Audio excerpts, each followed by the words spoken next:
If you are here for the first time, please consider subscribing to this channel. Hit the notification bell so that when you upload a new video, you are notified. In this video, we'll be talking about Tanzania SGR, Lot 3 and Lot 4. The two sections that progress rate is low. We'll look at why this progress is low and what it means for the whole project. So Tanzania Standard Gauge Railway has been built as one of the largest transport investment in East African history. It's a modern electric line that will connect the port of Dar es Salaam to the Western Lake regions and eventually to Rwanda, Burundi, and Democratic Republic of Congo. But at the construction raises ahead on some sections, especially section 1, 2, and 5, two interior stretches, the Makutupora to Tabora and Tabora Isaka lots, are falling behind schedule. Here we look at who is building them, what has been achieved, and why the progress has been slow. Both Makutupora Tabora, which is Lot 3, and Tabora Isaka, Lot 4, sections are being built by Turkish contractor Yapi Mackenzie.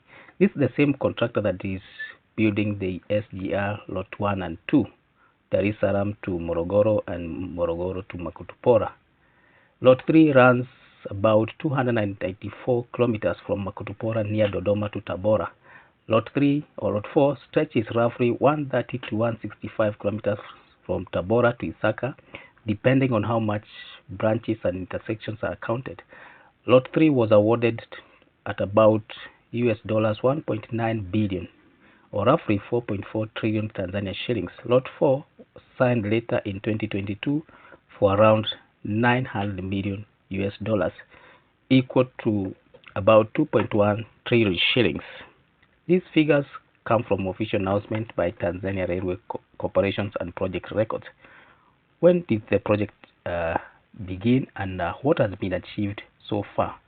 Construction on the Makutupora Tabora section began in April 2022, following a groundbreaking by President Samia Suluhu Hassan. According to Tanzania Railway Corporation, the progress stood at around 14 to 15% by mid-2025. No other update has been given since then. Tabora Isaka stretch started later after a formal groundbreaking in January 2023 and has reached only about 5 to 7% progress by mid-2025.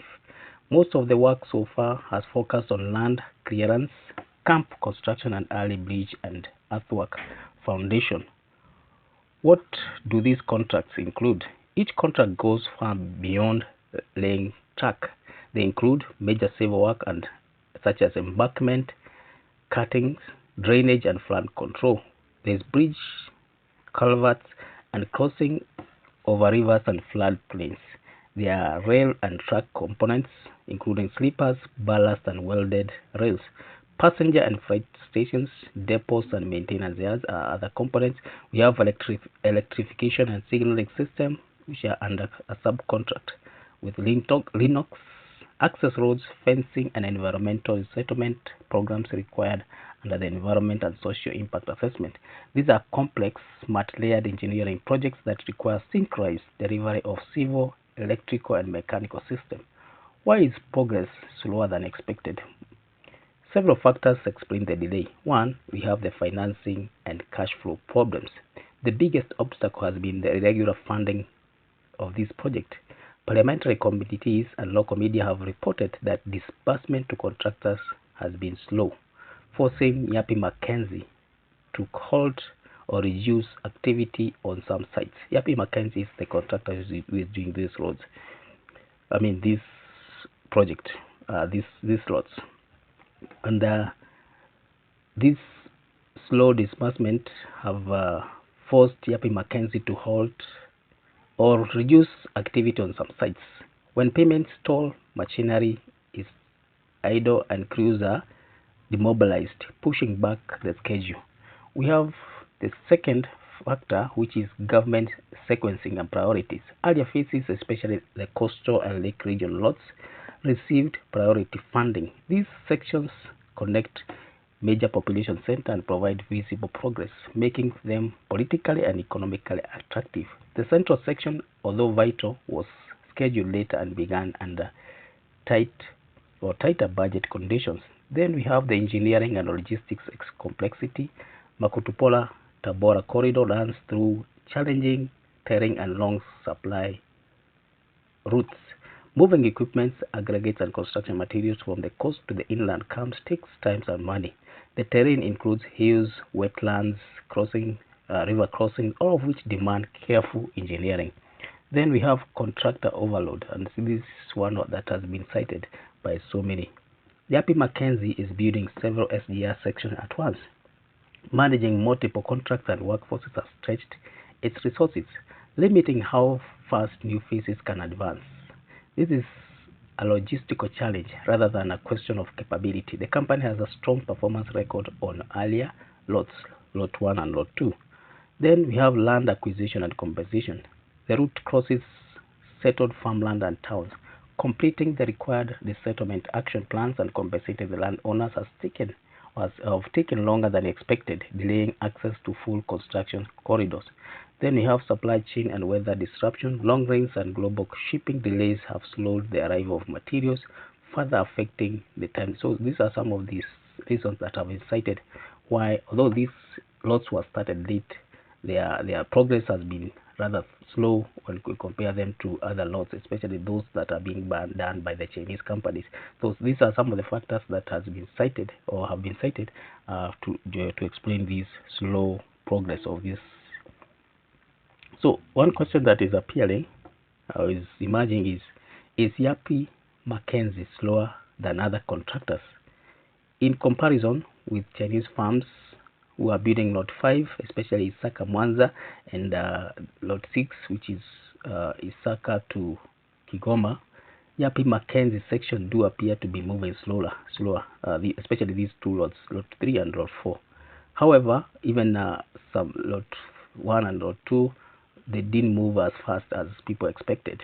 So, however, these Chinese contractors benefited from earlier contracts. They tied their financing from Chinese lenders, and they are on what people are calling easier terrain. The difference is all about speed or scale, and I mean it's less about speed or scale. It's more about timing, funding, and geography, and these are some of the reasons as we have seen above. Are political or politics involved in this? Every mega project has a political dimension. The government naturally prioritized sections that connect high traffic routes and deliver early benefits. While that decision gave momentum to the Dar-es-Salaam and Mwanza corridors, it also left interior section waiting for funding. There is no verified evidence of political bias against any region, just policy choices and on sequencing and visibility. What has been done physically, or what has been built, the 5% and 14%. Field reports and Tanzania Railway Corporation updates show that Yapi Mackenzie has completed access roads, worker camps, and large sections of right-of-way. Bridge foundations are underway, and design for stations, signaling, and electrification are in place. Some structural concrete and culvert work have begun where land and weather conditions have allowed. These are visible, tangible results, but they remain early stages compared to the more advanced coastal lots. This delay has some cost. Let's see what's the cost. Every month of delay raises cost. Inflation, equipment idling, and extended project management adds millions to the bill.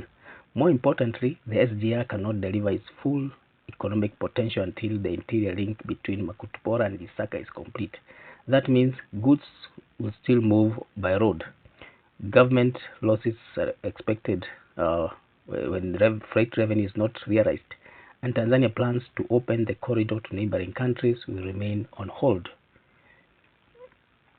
What can be done to speed up the work? The solution is financial and managerial. First, steady and predictable payment must be guaranteed so that the contractor can plan work continuously. The government has begun exploring external guarantees such as recent Polish credit support to keep cash flow stable. Second, key works should be prioritized. Bridge prefabrication, ballast supply, and track laying on dry season windows should run in parallel rather than sequentially. Third, transparency in reporting progress and finances would help maintain accountability as well as attract lenders who want visibility before releasing funds. What's the road ahead? If Tanzania can secure stable funding and tighten coordination between agencies and contractors, there is still time to recover the lost ground.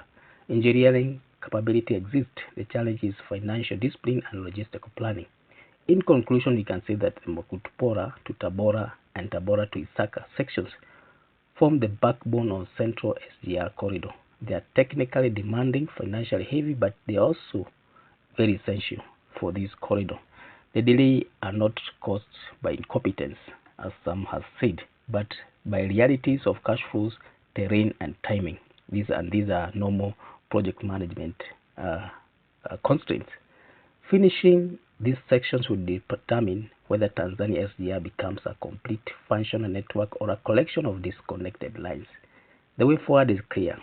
Pay on time, plan tightly, and finish strong. For Tanzania, the cost of delay is not just in money. It is in lost opportunity, deferred trade, and patience of citizens who have waited to see the trains finally run across the country. Thank you for reaching this far. If it's your first time here, please consider subscribing to this channel. Also, hit the notification bell so that when we upload a new video, you are notified. Thank you.